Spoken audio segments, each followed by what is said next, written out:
इस वीडियो को शुरू करने से पहले एक बात बता देना चाहूंगा, अगर आपने इससे पहले वाली वीडियो नहीं देखी है तो इस वीडियो को देखने के बाद उस वीडियो को जरूर देखिएगा। उस वीडियो में मैंने आपको इसको पंचिंग करने का मतलब ट्रायल करके डाई को तो दिखा दिया, लेकिन उस टूल में क्या क्या चीजें खास मैंने देखी हुई है, क्या क्या खास बातें करी हुई है, एक नहीं बल्कि 6 तरह के आप उसमें काम कर पाओगे। ये सारी जानकारी उस वाली वीडियो में देखने को मिल जाएगी, चाहे आप जॉब करो चाहे बिजनेस कर रहे हो। लेकिन आज का ये जो वीडियो आप देख रहे हो, इस वीडियो में जो आपको चीजें दिखाने वाला हूं ना, वो थोड़ा सा मेरे लिए मुश्किल है। मुश्किल यूं है कि आप खुद सोचिए। देखो, मैं आपसे एक सवाल पूछता हूँ, सबसे पहले आप मेरे सवाल का जवाब दो। आप लोगों ने डाइयाँ बनाई होगी, blank, punching, bending, progressive, compound, जो भी जिस तरीके की बनाई होंगी टूल। लेकिन एक सवाल है मेरा ये कि अगर आपने कोई पंचिंग टूल बनाया हो, जैसे मान लो कि मतलब होल करना हुआ या किसी प्रोफाइल के टाइप का हो, लेकिन आपने पंचिंग टूल बनाया होगा, कितने एम तक सीट तक का बनाया होगा, आप अपने हिसाब से कमेंट करके मेरे को बता दो। एक बार वीडियो को रोक करके कमेंट करके बता दो। मैं आपको बताता हूँ, 2, 4, 5, 6 M, 7 M, 8 M, 10 M, 10 M ज़्यादा नहीं बनाया होगा ना, शायद किसी ने 100 में से शायद 2 लोग 4 लोगों ने बनाया होगा 10-12 एम का। लेकिन आज मैंने एक टूल बनाया हुआ है, ये रहा सामने टूल आपका, और ये रही सीट, ये रही सीट। अगर ऐसे ना हो तो मैं चलो एक बार चेक कर दिखाता हूँ कि सीट की थिकनेस कितनी आ रही है एक्चुअल में, उसके बाद मैं आपको यहाँ पे पंचिंग करके दिखाऊंगा इसको। तो भाई ये रहा हमारा बर्नियर। अगर मैं बर्नियर यहाँ पे उठाता हूँ तो आप यहाँ पे ध्यान से देखिएगा, बर्नियर को पहले हम 0 कर लेंगे। और जब भी कोई बर्नियर उठाते हो ना, कहीं पर भी जाते हो, तो भले वो कोई बंदा ला कर रखा हो आपके सामने 0 किया, लेकिन जब भी आप देखो तो अपने हिसाब से पहले उसको 0 जरूर किया करो। मतलब ये बात ध्यान में रखना। नहीं, कई बार क्या होता है इंटरव्यू में क्या होगा, बर्नियर रखा रहा है, बोला जाएगा साइज नापने के लिए, आपने डायरेक्ट साइज नाप दिया ना तो भी आप फेल हो, क्योंकि समझदार हो। तो फिलहाल यहाँ पे देखो 0 कर दिया मैंने। अब इसको मैं चेक करता हूँ, तो आप देखो यहाँ पे ये करीब 16 mm की सीट है। अब इस 16 mm की सीट में मुझे पंचिंग करना है, और ये पंचिंग नहीं हुआ है, ये ड्रिलिंग से काम हुआ करता था, मतलब इसमें ड्रिल किया गया। अभी ध्यान से देखना, यहाँ पे ये ड्रिल किया हुआ है। इसमें देखो अभी मैं आपको यहाँ पे क्या क्या चीज़ें करके दिखाने वाला हूँ। एक चीज़ तो मैं आपको ये बताऊंगा कि भाई इसमें प्रॉब्लम में क्या क्या आएंगे, करना सही है कि नहीं सही है, अगर कर रहे हो तो क्या क्या बातों का ध्यान में रखना है। चाहे वो मतलब 5-6 mm बात से जो भी सीट मतलब 8, 10, 12, 14, 15, 16 mm सीट कर रहे हो तो सबसे पहले से तो करना नहीं चाहिए, और कर भी रहे तो क्या क्या बातों को ध्यान में रखना, मैं आपको वो बताऊंगा। तो अभी हमें क्या करना चाहिए, सबसे पहला काम कि इसको पहले पंचिंग कर लेना चाहिए। पंचिंग कर मैं ट्रायल करके आपके बाद टूल को फिर इस चीज़ें बताता हूँ कि इसमें भी पंचिंग करने के बाद ही प्रॉब्लम आई, फिर भी मैंने डाई बनाई है। क्यों बनाई है भाई, ये तो गलत है ना, लेकिन चीज़ समझाऊंगा मैं आपको।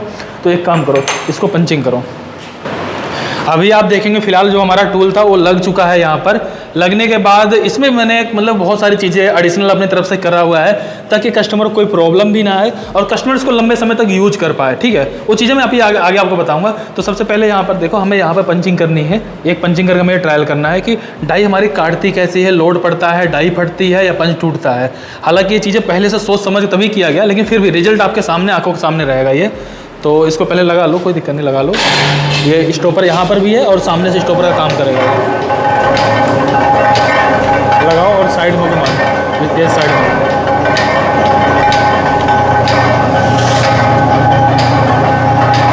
ठीक है,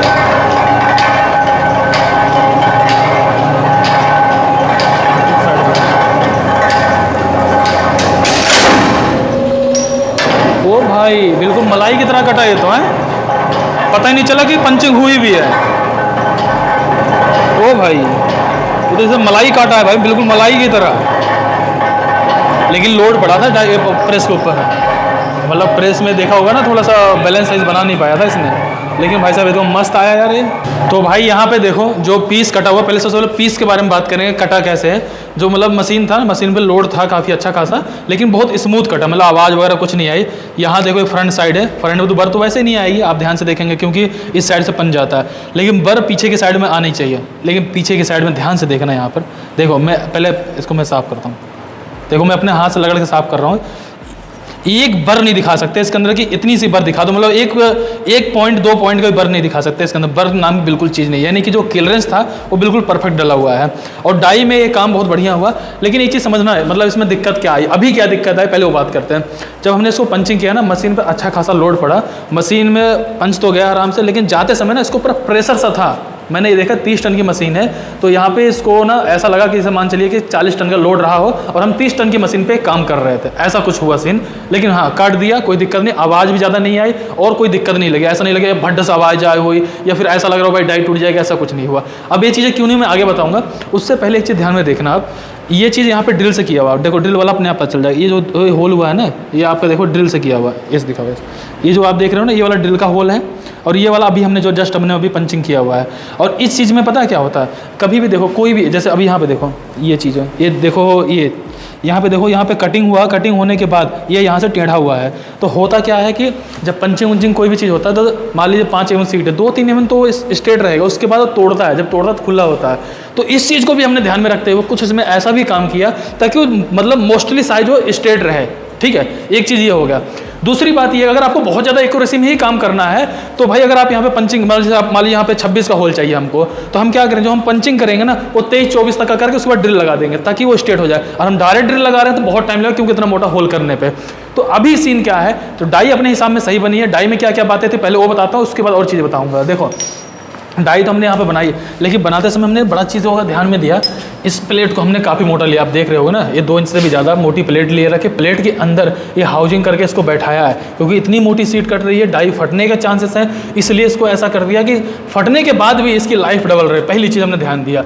दूसरी चीज़ जो पंच है, अब ये सोचो कि यार 16 mm पंचिंग करना बहुत कैड़ा काम है, लेकिन हुआ क्या कि उसमें हमने थोड़ा डिग्री डाल दी ताकि उसका लोड डिवाइड हो जाए और वो आराम से कैंची तरह काटते जाए। लेकिन जो हमने डिग्री डाली उसको भी ध्यान में रखा हुआ कि ऐसा ना हो कि भाई अब ऐसे डिग्री डाल दोगे, ये पॉइंट हाई रहेगा, टूट जाएगा।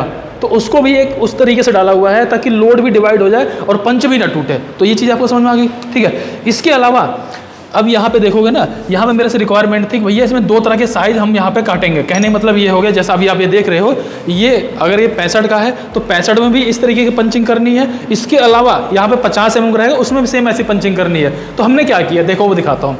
इसके अंदर आप ऐसे सीधा डालोगे, सीधा आपने ऐसे डाल दिया, तो ये होगा क्या कि यहाँ पर आपकी जो पंचिंग है वो 65 वाली में हो जाएगी, क्योंकि यहाँ पे स्टॉपर ये काम कर रहा है और ये काम कर रहा है। देखो ऐसे डालना, आपको मैं सीट दोबारा दिखाता हूँ। पहले से यहाँ पे होल हुआ पड़ा था, इसलिए हमें एडजस्ट करना था।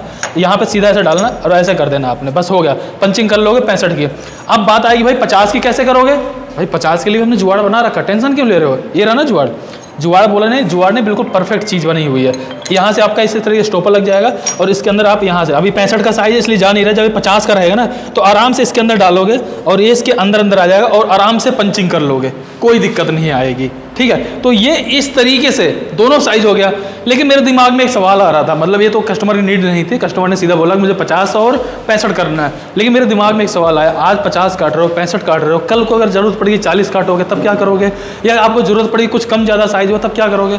इसके लिए भी मैंने इसमें एक काम किया। इसके अलावा एक काम और काम किया, उन्होंने मेरे से ये बोला कि यार ना हमें एक 12 mm की सीट में पंचिंग करना है, मतलब सिंगल पंचिंग करना होता है, तो उसको हम कैसे करें ताकि हमारा टूल से हो जाए। अब मैंने कहा यार उसके लिए एक टूल आप चाहे बनवा सकते हो।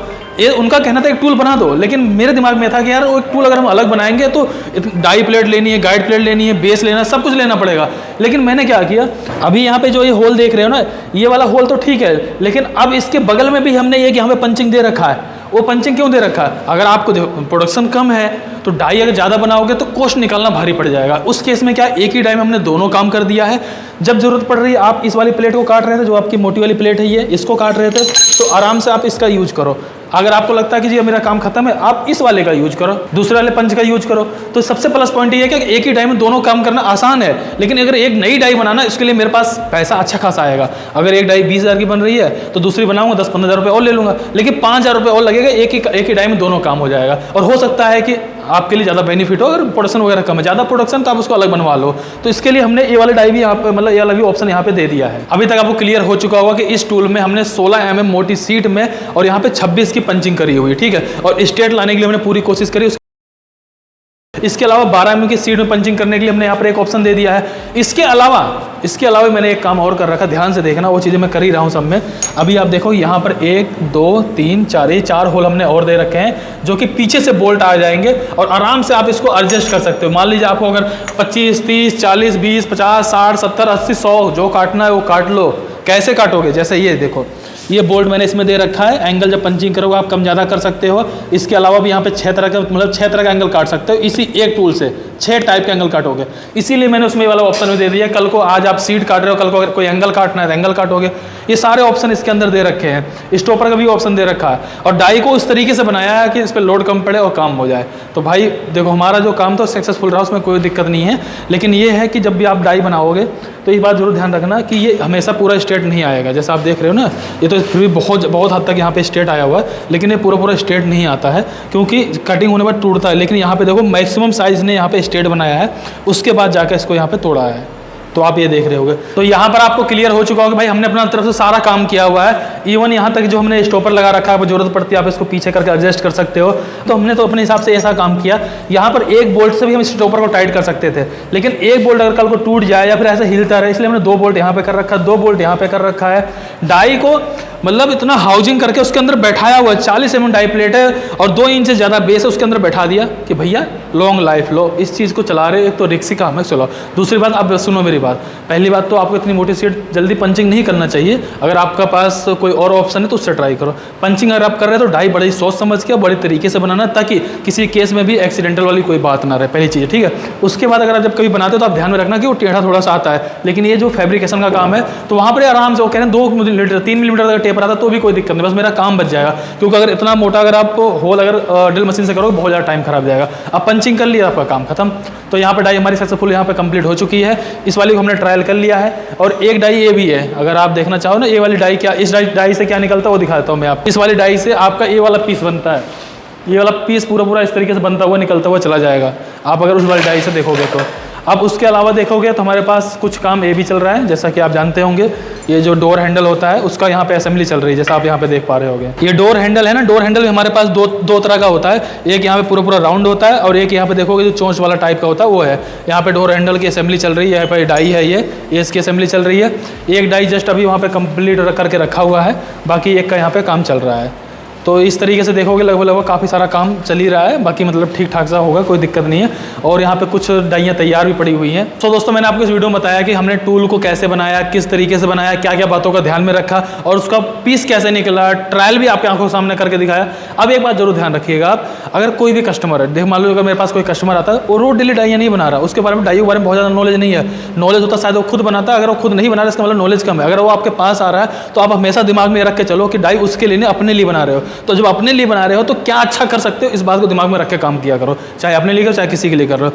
ये जितनी चीज़ें हैं ना, ऐसा मत सोचो कि मैंने पहले पैसा बताया हो, मतलब पहले मैंने पैसा जोड़ लिया उसके बाद काम किया, ऐसा मैं कोई काम नहीं करता। पहले मेरा जो डिसाइड हुआ इतना खर्चा आएगा, उसके बाद मैं सोचता हूँ कि यार इसमें और क्या कर सकते हैं। जब और कुछ कर सकते हैं ना तो मैं कभी कस्टमर से नहीं बोलता मैंने तुम पर एहसान कर दिया।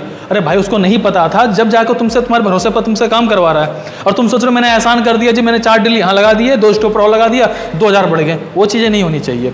जितना भी आप काम करो अच्छा करने की कोशिश करो। उसके बाद आपको दिमाग में ये रख के चलना है कि इसमें मल्टीपल ऑप्शन क्या दे सकते हैं। फैब्रिकेशन का काम है ये, एक काम आपने करके दे दिया, दिमाग में ये रख रहे हो नहीं यार अगली डाई फिर दोबारा मैं ही बनाऊंगा, दोबारा पंचिंग करनी होगी, उसके लिए बंदे दौड़ाऊंगा, मेरे को पैसा मिलेगा, तो लंबे समय तक मार्केट में नहीं चल पाओगे। कस्टमर्स बन के सोचोगे ना तो आगे चले जाओगे। बता रहा हूँ मैं भाई, मेरा तो बहुत छोटा मोटा सा काम है, ये छोटा सा काम लेकर के बैठा पड़ा हूँ, इसमें से काम कर रहा हूँ। और बहुत ही कम लोग होंगे जो अपनी मतलब जो इंटरनल चीज़ें जो शेयर करते होंगे, लेकिन मैं शेयर इसलिए करता हूँ ताकि सीखने को मिले, कोई गलतियाँ ना हो और आप लोग अच्छा सा काम कर रहे हैं, चाहे कर रहे हैं तो भी या करवा रहे हैं तो भी। फिलहाल इस वीडियो को एक लाइक करिए, चैनल सब्सक्राइब करिए। कोई भी डाउट हो प्लीज़ कमेंट कर बताइएगा। और अगर आपको कोई भी टूल के रिगार्डिंग कोई भी काम करवाना तो आप हमसे कॉन्टैक्ट कर सकते हो। बेसिकली इस बात जरूर ध्यान रखिएगा, मैं आउटसाइड में बैठा हूँ, बड़ा क्लियर करना चाहूँगा। मेन रोड से कम से कम 1.5 किलोमीटर में आउटसाइड में हूँ। रास्ता मेरे यहाँ अभी ख़राब है, बनने वाला है, इसलिए जल्दी में किसी को विजिट करने के लिए मेरी खुद की हिम्मत नहीं पड़ती है, कोई बंदा आएगा परेशान होगा। बाकी आप आना चाहते हो आइए, कंपनी है, अपनी कंपनी है, आपकी अपनी है, टूल रूम फैमिली आपकी है। आओ आराम से देखो, विजिट करो, मिल के जा सकते हो, कोई प्रॉब्लम नहीं है। इसके अलावा काफ़ी लोगों को भरोसा नहीं होता, भाई इतना भरोसा करना, आप जो पैसा दे रहे हो आपका पैसा 1 रुपये भी आपको तकलीफ नहीं देगा। आपको ये लगे भाई जो मैंने पैसा दिया सही जगह पे दिया और सही चीज़ बनकर आपको मिल गई है। 90% लोग अभी तक यहाँ पर आए नहीं, लेकिन उनका काम उनके घर तक पहुँच चुका है, उनके ऑफिस तक, उनके कंपनी तक पहुँच चुका है, वो भी सक्सेसफुल तरीके से। हम विश्वास भरोसे पर काम कर रहे हैं, जो कि आज के टाइम में बहुत मुश्किल हो जाता है। फिलहाल इस वीडियो को लाइक करिए, चैनल सब्सक्राइब करिए, कोई भी डाउट हो प्लीज़ कमेंट कर जरूर बताइए। चलिए फिर मिलते हैं इस वीडियो, तब तक के लिए जय हिंद, जय भारत।